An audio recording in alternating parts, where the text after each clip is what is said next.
Hey Copper Nerds, it's something a little different here. I'm just going to talk about what's on my desk. I've been sort of, as I come up with things for the channel, sometimes I just decide to leave that coin out on the desk.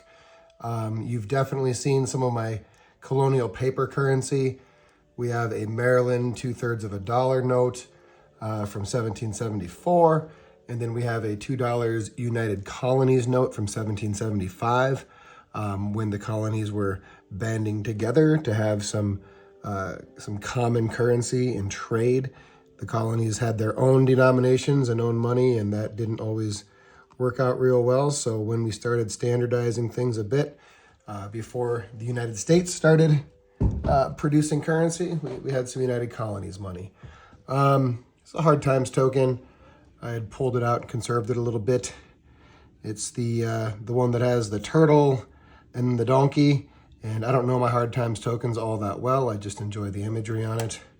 Just an old ratty large cent that I've had sitting around, old braided hair. Not even sure what year it is, to be honest. It's pretty damaged. This is my Chamford washer, the 1850 N12. Just a little novelty for the desk. This is a pickle coin. It is not the same one that I have a video on, which was my son's. This is my pickle coin that I got from Jim Carr. And I'll have to ask Jim when I see him this summer, but it might be the same one that we handled in his class at the ANA last year. We took an early American Coppers course, my sons and I did, from Jim.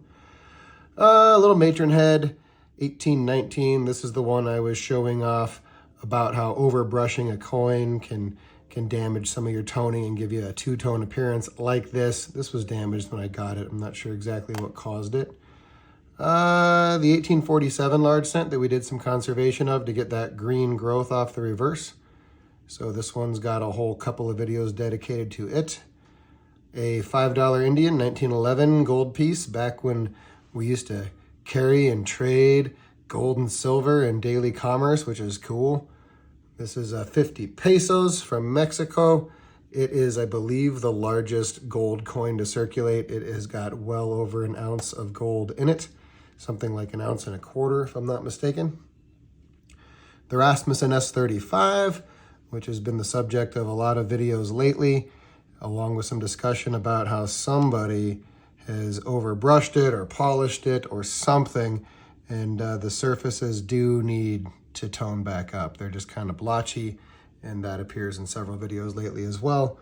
Kind of a standard Buffalo nickel, 1836. A Mercury dime. I do enjoy the Mercs. My son gave me that one, so it just sits on the desk. A Barber quarter and a Standing Liberty quarter. A British 2-pence cartwheel. I got a few of these. I like them. This is probably my second nicest. I do have one that's quite nice, and that's the subject of some videos. This is a Russian 5 kopeck from 1789. We do have some Russian heritage in our family, not me, but on my wife's side. And, when it comes to cool early copper, these two are a couple that are, any copper nerd is going to love a big, hefty cartwheel 2-pence or a 5 kopeck. So those are both fun.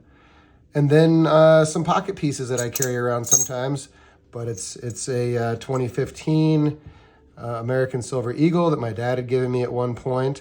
And I just popped it in my pocket because I wanted to experiment and see how what it does in circulation in my pocket. And after about 6 months, it's still an XF or maybe an AU.